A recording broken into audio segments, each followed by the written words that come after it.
شادی کی پہلی رات خاوند کمرے میں داخل ہوا، کمرے کا دروازہ بند کر کے بیوی کے قریب آ کر بیٹھ گیا۔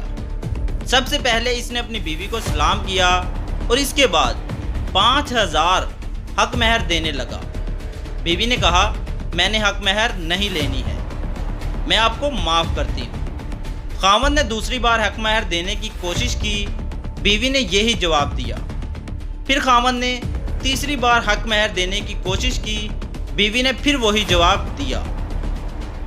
خاوند نے وہ پیسے اپنے بٹوے میں رکھ دیے اور چند منٹوں کے لیے سوچوں میں گم ہو گیا کہ اتنی توکل والی اور وفا والی بیوی ہے جو پیسوں سے زیادہ مجھے ترجیح دے رہی ہے۔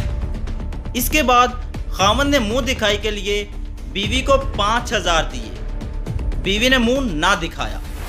پھر خاوند نے 10000 دیے، بیوی نے منہ نہ دکھایا۔ پھر خاوند نے 15000 دیے، بیوی نے منہ نہیں دکھایا۔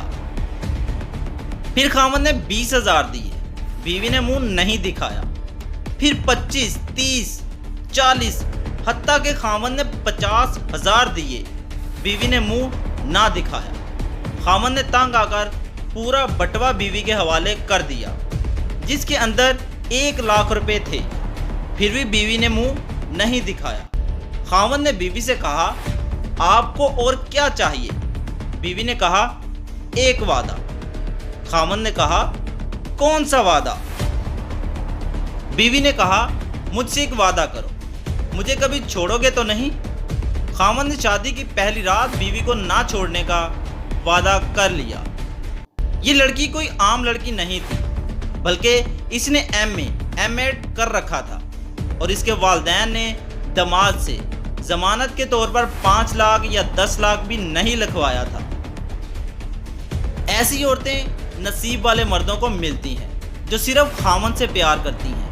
ان کی نظروں میں پیسوں کی کوئی اہمیت نہیں ہوتی۔ ایسی بیویاں معاشرے کے لیے رول ماڈل ہوتی ہیں، جن کی وجہ سے ہمارا معاشرہ چل رہا ہے۔ چاہت خلوص کی کچھ کم نہ تھی، کم شناس لوگ دولت پر مر گئے۔ اللہ تعالیٰ سب بیٹیوں کے نصیب اچھے کرے، آمین۔ کمنٹ میں آمین لکھ دیجئے اور ویڈیو کو لائک کر دیجئے۔ ہو سکتا ہے آپ کے لائک اور شیئر کرنے سے ویڈیو کسی کے سامنے آ جائے اور کسی بیٹی کے نصیب اچھے ہو جائیں۔ مجھے دیجئے اجازت، ملتے ہیں اگلی ویڈیو میں۔ اللہ حافظ۔